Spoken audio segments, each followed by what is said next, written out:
Bonjour, j'espère que vous allez bien, j'espère que vous êtes en forme. Dans le cadre de cette chronique, je partage avec vous 3 façons de gagner de l'argent en immobilier.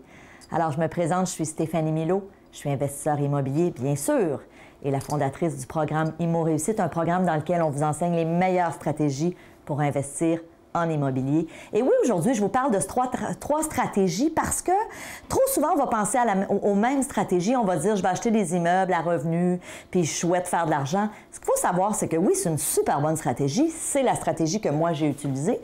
Mais la première chose que je vous propose, c'est de considérer, de dire, OK, je vais acheter des immeubles et je vais les conserver, donc sur une longue période. C'est la stratégie que j'ai utilisée. Évidemment, ce qu'il faut savoir, c'est que quand j'achète une propriété, un triplex, un quadruplex, un 6 logements, un 8 appartements, il faut réaliser une chose. L'année 1, oui, vous allez dégager un certain profit si vous avez acheté un immeuble qui est rentable, mais ça ne va pas nécessairement faire en sorte que vous allez pouvoir quitter votre emploi si vous êtes à l'emploi d'une société. Par contre, ce qui peut être intéressant, c'est de se poser la question, OK, combien d'appartements ça me prendrait pour être capable éventuellement de vivre de l'immobilier si c'est votre objectif? Donc, on peut considérer que chaque appartement génère habituellement environ 40 $ par porte. On appelle ça des portes. Donc, ça m'en prendrait par mois, donc 40 $ par porte par mois, ça me prendrait combien d'appartements pour être capable de remplacer mon salaire actuel? Ou j'ai besoin de combien pour vivre, pour être en mesure de justement être capable de quitter mon emploi si c'est ce à quoi vous aspirez. Donc ça, c'est une première option. Évidemment, si vous dites, non, moi, Stéphanie, je veux investir à long terme et faire un petit peu comme toi, investir et puis dire, moi, c'est pour mes vieux jours, c'est pour ma retraite, c'est une super belle façon de se bâtir un beau parc immobilier. Option numéro 2, acheter et revendre rapidement. Alors, on appelle ça ici le flip. Et ça, c'est une toute autre stratégie qui vous permet de faire de l'argent en immobilier beaucoup plus rapidement. Donc ça, pour une personne qui dit, moi, éventuellement, soit que j'aimerais quitter mon emploi et vivre de l'immobilier, le flip est vraiment une option à considérer. Le flip étant, j'achète une propriété, je la revends rapidement et je fais un profit. Et vous pouvez faire ça 1 fois, 2 fois, 3 fois par année ou plusieurs fois par année, si même éventuellement vous avez toute une équipe.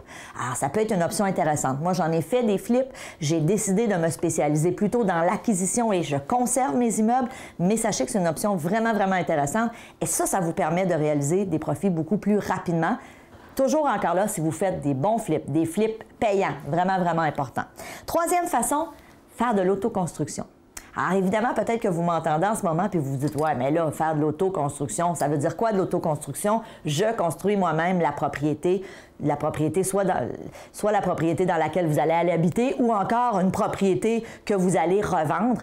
Vous allez dire, ouais, mais Stéphanie, moi, je suis pas nécessairement outillée. Et quand je dis outillée, ça veut pas dire juste d'avoir les outils, mais j'ai pas nécessairement les compétences. Alors, si vous ne les avez pas, vous pouvez décider de former une équipe. Alors, moi, j'ai déjà considéré me joindre un partenaire. Moi, j'amenais l'argent, donc j'amenais la portion financière et lui aurait amené toute la portion.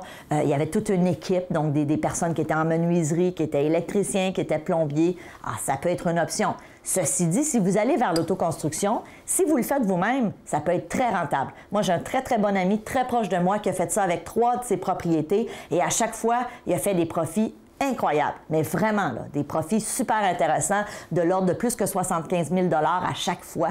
Donc, c'est super intéressant. Ceci dit, il le faisait lui-même avec son père. On n'a pas tous le loisir de dire, moi, je quitte tout puis je décide que je me bâtis une maison. Donc, vous pouvez décider de considérer, de dire, OK, je vais me former une équipe, mais encore là, il faut faire vos calculs. Parce que si vous payez des gens pour le faire, ça risque d'être un petit peu plus cher. Mais il faut savoir une chose, l'autoconstruction, si vous gérez vous-même votre projet, c'est sûr que vous allez économiser de l'argent versus si vous décidez d'acheter, par exemple, une propriété neuve d'un contracteur. Alors voilà 3 façons. Il y en a d'autres façons en immobilier, mais aujourd'hui, je voulais vous en partager 3 pour être en mesure de faire de l'argent en immobilier. Si vous aimeriez en savoir plus, si vous dites « Ah, ça m'intéresse ça, l'immobilier, j'aime ça, j'ai envie de soit faire mes premiers pas ou de grossir le parc immobilier que vous avez peut-être en ce moment », je vous ai préparé une série de vidéos tout à fait gratuites dans lesquelles je vous partage plein de stratégies pour justement en savoir plus sur l'immobilier. Alors, si ça vous interpelle, je vous invite à aller vous inscrire. Hein? Passez à l'action. Simplement cliquez ici, entrez votre email et vous allez recevoir cette série de vidéos tout à fait gratuitement. Alors, je vous dis merci d'être là, merci de votre confiance et on se voit dans une prochaine chronique. Salut!